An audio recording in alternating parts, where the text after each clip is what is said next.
শালার এক এক করে 150 জনের ভাইবা নিলাম, কেউই প্রশ্নের উত্তরগুলো দিতে পারতেছে না। সবার খালি মুখস্থ বিদ্যা। বইয়েতে খালি মুখস্থ করে আসে আর তুতা পাখির মতো বুলি ছাড়ে খালি। মাথায় কোনো মালই নাই।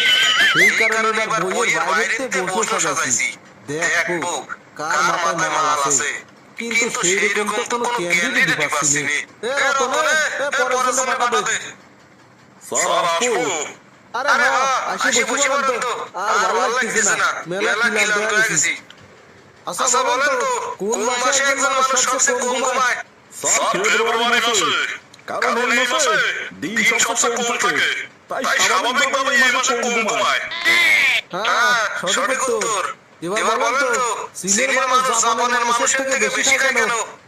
এটা তো খুবই সহজ স্যার, কারণ জাপানের তো চীনের জনসংখ্যা অনেক বেশি।